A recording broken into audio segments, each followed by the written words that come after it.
It's a perfect opportunity for us all to come together and honor Jade. 2024 has truly been a pivotal year for Jade. Not only did she graduate from college, but she also received a life-changing kidney transplant and embarked on her dream career of teaching kindergarten. And of course, now she's an auntie today.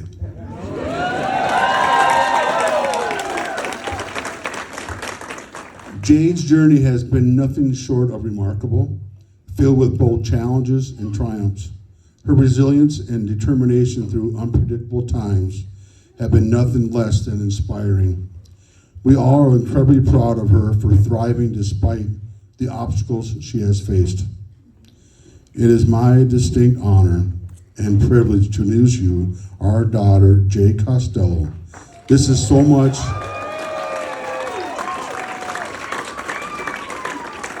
There is so much to Jade's journey, and though we could spend countless hours recounting her experiences, tonight we will get a glimpse into her extraordinary story. Without further ado, please join me in welcoming Jade Costello.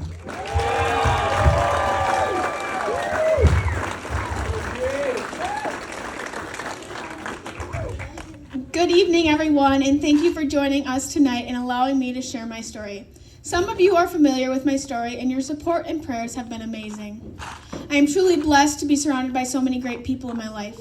I could not be happier with my family, my friends, the nurses, the community, and the doctors who have truly got me to where I am today.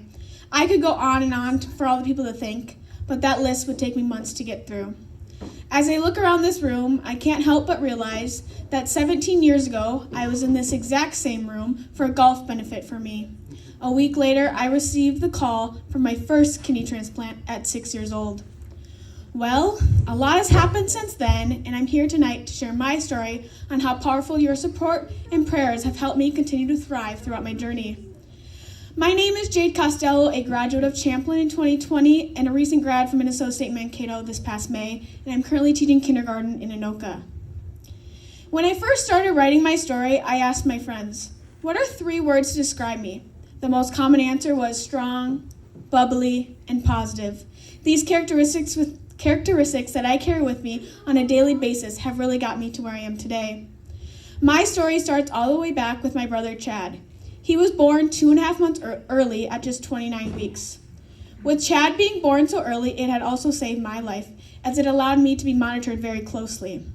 It was discovered that my ureters were blocked. The first doctor gave my mom abortion paperwork, but my parents didn't stop there. They requested a second opinion, and the second doctor said that I'd be fine, but there'd be a lot of doctor visits in my near future. And boy, were they right.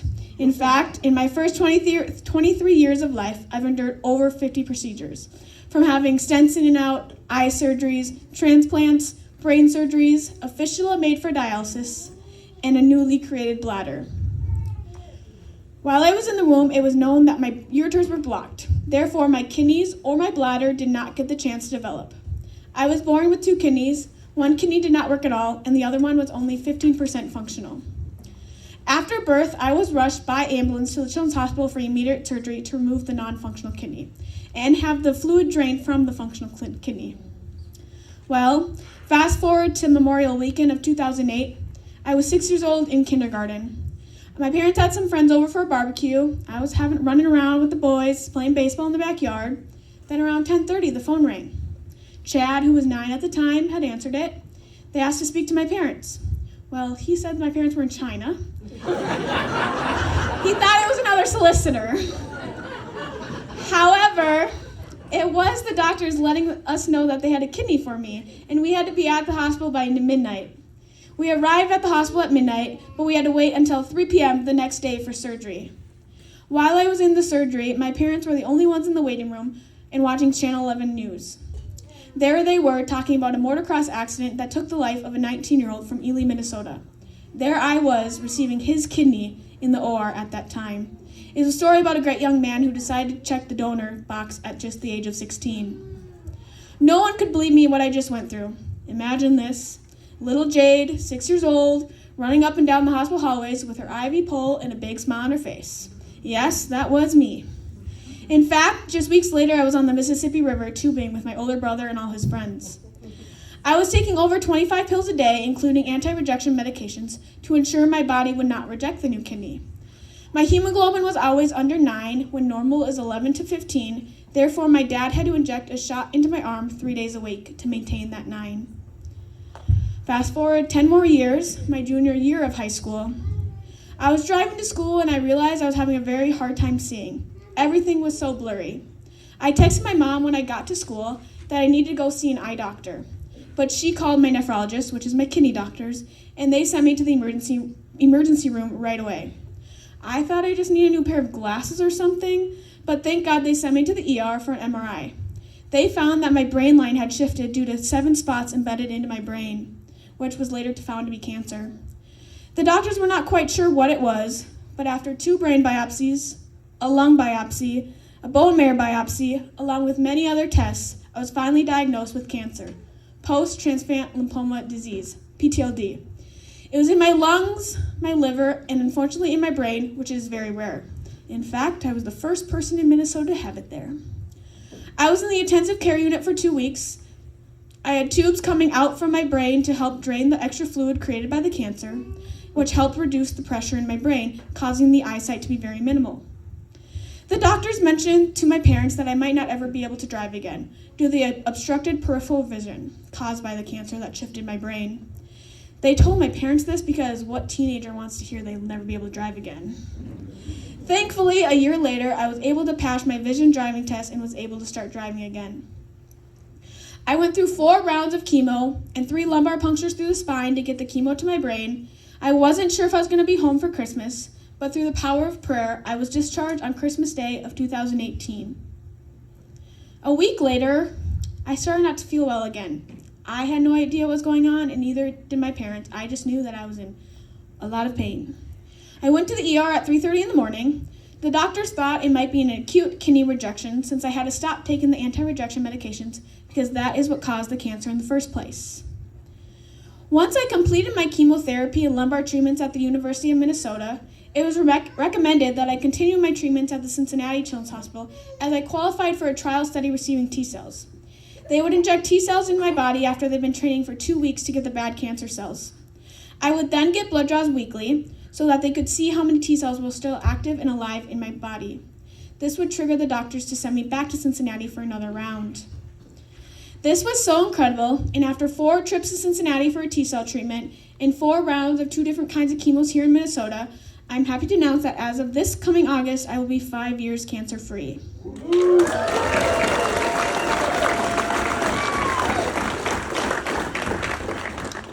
After missing almost an entire trimester of my junior year of high school, it did not stop me from graduating on time in 2020 with my classmates.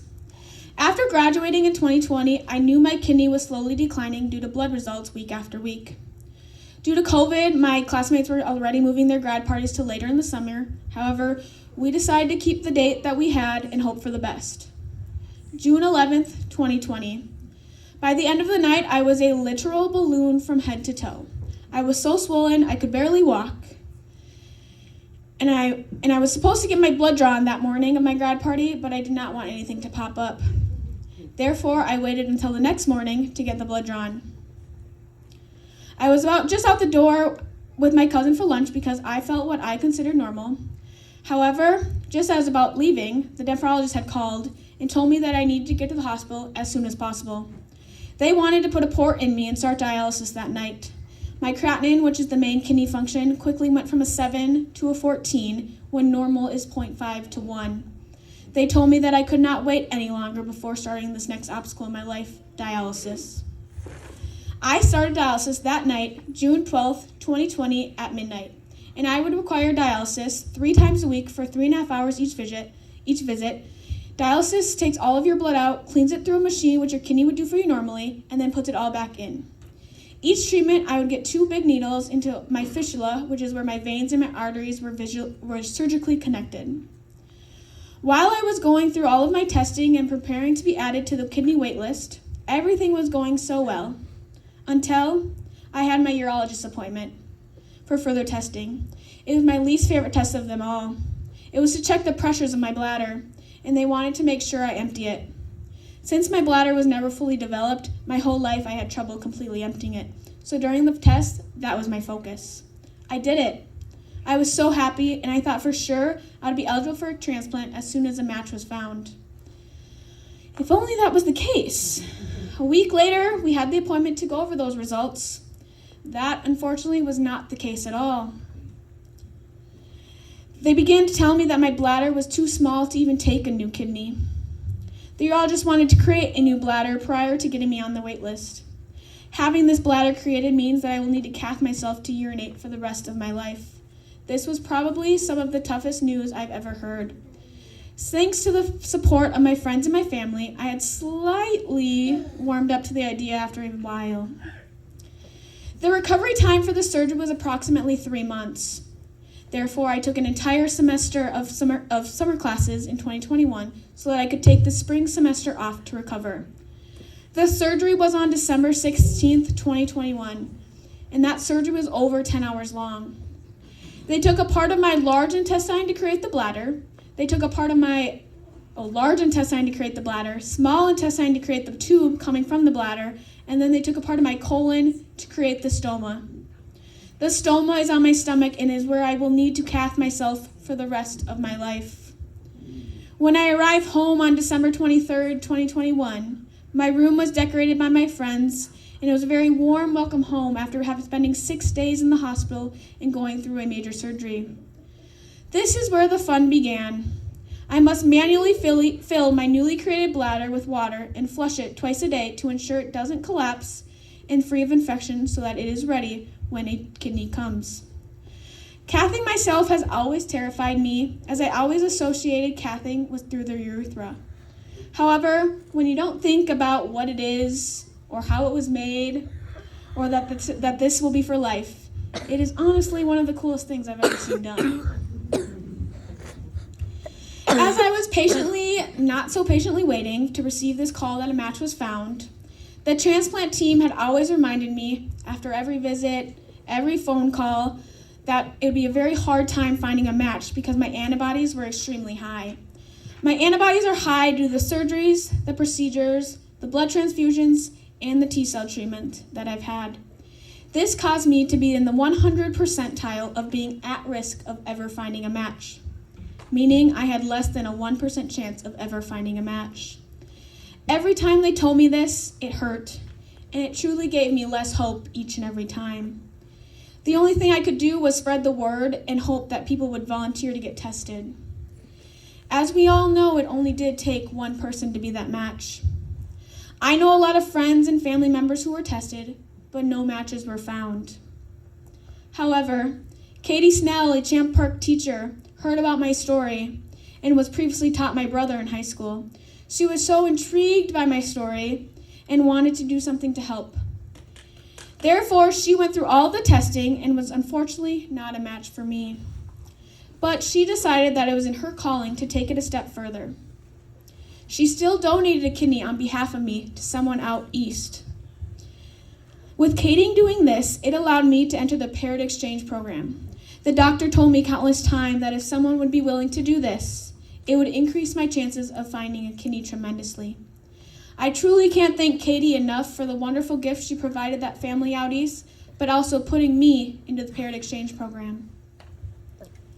After graduating college and being on dialysis for all 4 years, the past 4 years, 1 month, and 18 days, I was on Saturday, July 27th, celebrating my 23rd birthday with my friends and my family, singing karaoke and having a great time. I was having so much fun and I definitely did not want the night to end. But little did I know that the call that would change my life forever would be received at 8 a.m. that next morning. Sunday, July 28th, 2024, my actual birthday. Anyone who knows me knows I love my birthday. So I, of course, had an entire day of activities planned.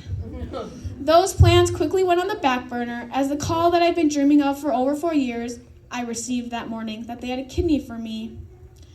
This was the third call I had received in those 4 years, but this call seemed different. We drove to the hospital right away so that they could draw my blood to do their cross-match.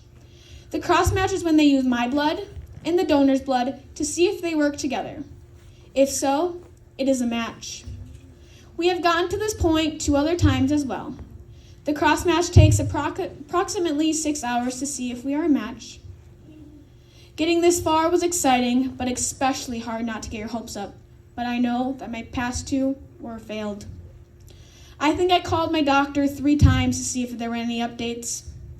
They told me I was 3rd in line, and then 2nd in line. Suddenly they called me, and they told me that I was the primary receiver of this kidney if everything went well with the cross match. They told me I would know the results by 6 a.m. on July 29th. Therefore, there was little to no sleep that night. The next morning, as I stared awake, waiting for that call, I was bummed. It was about 6:15 in the morning, and I hadn't received that call yet. I thought for sure, since they didn't call me, that it was yet another failed kidney for me. However, me being Jade, I called them anyway. I asked, "Is there any updates?" They responded, "Yes, there is. We were going to wait and let you sleep." I said, I'm thinking, how can a girl sleep when pretty much the best day of my life could be right around the corner? Anyway, I asked them, okay, so is it a match? I remember, they took a pause. My heart was beating at 1,000,000 miles per hour. And they said, "You are a match and we need you here by 8 a.m.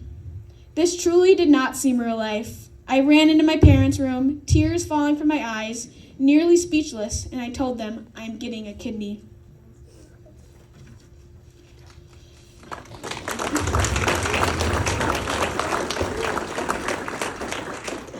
Tuesday, July 30th, 6 a.m., I had received my 2nd kidney transplant. The doctors thought everything went well, and I was released from the hospital in just 3 days. The next day, we had an appointment with the nurse to go over all of my new meds, but I was in extreme pain during that visit, and I ended up straight back in the ER.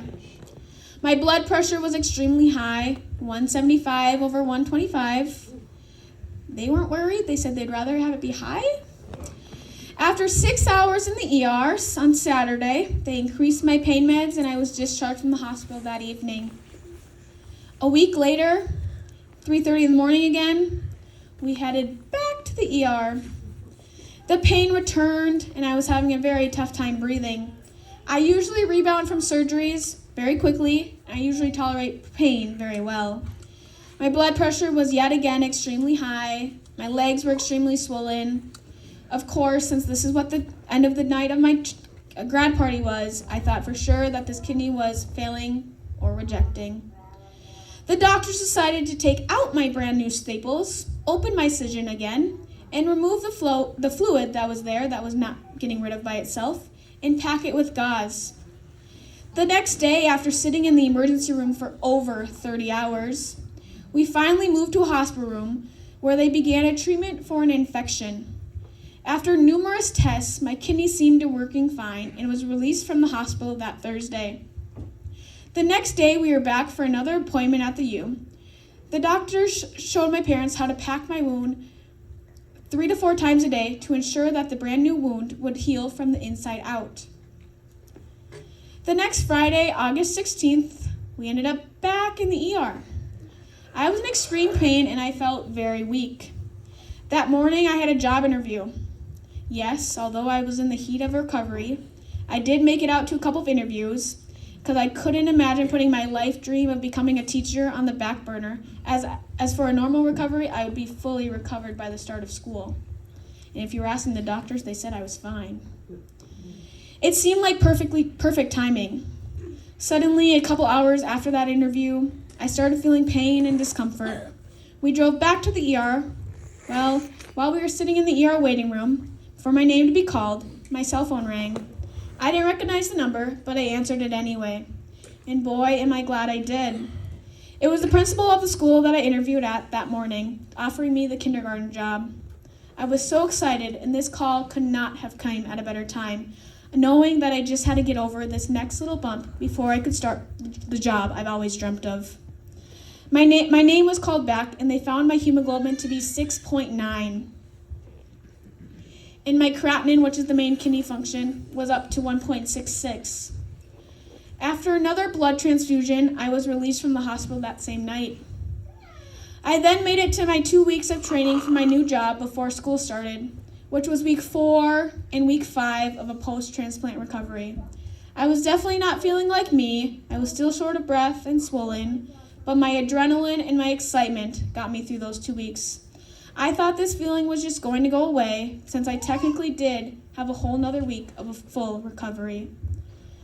The doctors were a little concerned due to my creatinine kept rising, so they scheduled a biopsy that Monday, a week before school started. The biopsy went well, and they drained out a ton of fluid that they thought might have been making the creatinine to creep up. The results came back from the biopsy, and my kidney was functioning as it should be. Well, 5 days later, it was a beautiful sunny day, and I wanted to do something for a little bit. We went to Canterbury to watch some horse races. We arrived around 3 p.m., and I was in very little pain. I just wanted to be outside. After watching some horse races, my pain started to increase to be pretty extreme, so we went home. We arrived home at 8 p.m. I cathed. Only a urine came out, some blood. I cathed again at 1:30 in the morning. Again, littler urine came out and more blood came out. I'm, of course, immediately thinking, failing, rejecting. We drove to the ER in the middle of the night. After multiple tests, I was admitted Sunday night of Labor Day weekend at 7. On our way to the hospital room from the ER, we ran into my kidney doctor. He told me that I had a hematoma, which is a blood clot, around the newly transplanted kidney, and that I will need to be having emergency surgery in an hour to remove it. The hematoma was bigger than the transplanted kidney, and it caused my kidney to stop working. The surgical director of kidney and pancreas transplant programs, Dr. Kandaswamy, drove to the hospital that night to perform this emergency surgery. The surgeons told me that this surgery should only last about an hour. I went to the OR at 8 p.m. I remember waking up at midnight. The first words out of my mouth were, "Am I okay? I thought it was only supposed to be an hour." My parents explained to me that my kidney could not stop bleeding and that the doctors had to use a special natural glue to get it to stop. The doctors also had concerns that the kidney will bleed again, so they didn't want to close me up completely. For a week and a half, my parents and the nurses had to change my dressing every hour and a half, and it would be soaked of an unknown fluid. After multiple ultrasounds, multiple rounds of Lasix, because they were kept pushing me with fluids via IV, after those Lasix, I lost 25 pounds of just fluid because the kidney had stopped working for a couple of days. However, he did still have trouble stitching me back up. They realized that the transplanted kidney did not have enough room to breathe. So he inserted a mesh that is used for hernia operations to give my kidney more room. After the mesh was placed, I received the devastating news that I would have to be another 8 weeks before I started my job. This 4 to 6 week recovery quickly turned into a 3 to 4 month recovery, which was pretty much the direct opposite of my first transplant. At this point, I was extremely over recovery. It could not believe all that was going wrong. I was very sad and disappointed. Dialysis truly seemed like the better option at this point. Nothing seemed to be going right. I was drained, exhausted, and feeling hopeless. All I wanted to do was sleep and hope that the next day would be a better day. After 19 days, 8 blood transfusions, and 3 major surgeries in the exact same spot, I was released from the hospital. I had weekly checkups with my doctors at the U to ensure everything was still on track. My weekly checkup was 2 weeks prior to the start of teaching kindergarten.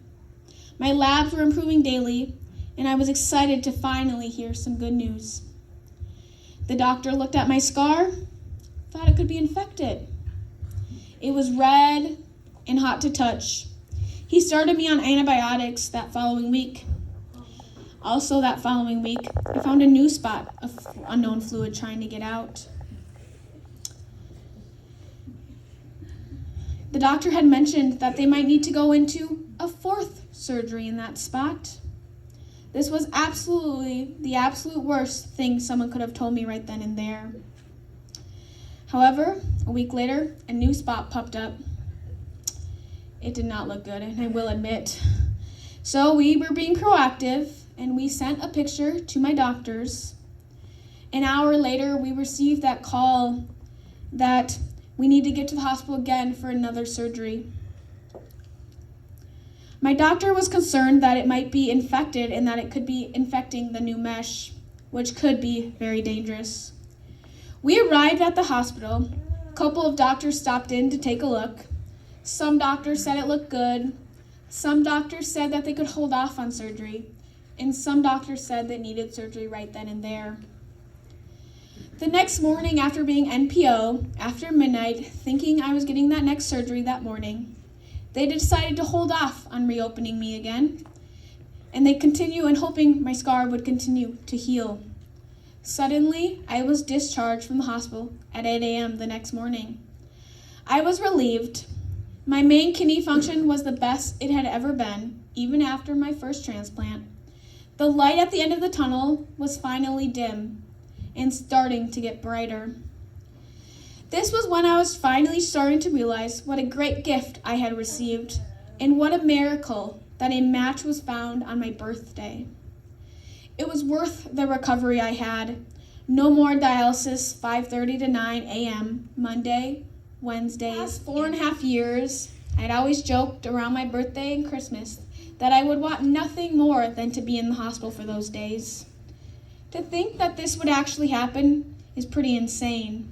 But the fact that I received the call on my 23rd birthday is insane. When people tell me that it will happen when you least expect it, here is your proof. Keep fighting. It will happen.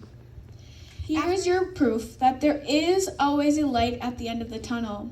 There were many times in this past recovery there was no light to be seen, thinking that light will never be there. Well, here I stand, just after month 5 of a post-transplant recovery.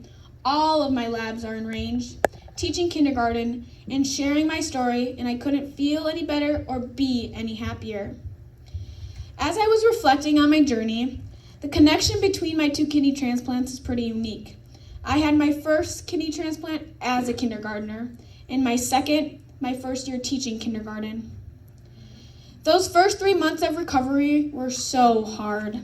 I truly can't thank my parents, my brother, Jess, friends, and my family, and all of those supporters who kept me going. All of your thoughts and prayers were so helpful and truly comforting in those hardest times. Thank you from the bottom of my heart. With that being said, I need those thoughts and prayers to continue. Prayers that this kidney lasts me a very long time, hopefully life, and prayers that these anti-rejection medications do not cause a cancer relapse. Now, the fun part. Let's raise a glass to a life of chasing dreams and a hell of a lot more freedom with no dialysis. Thank you so much for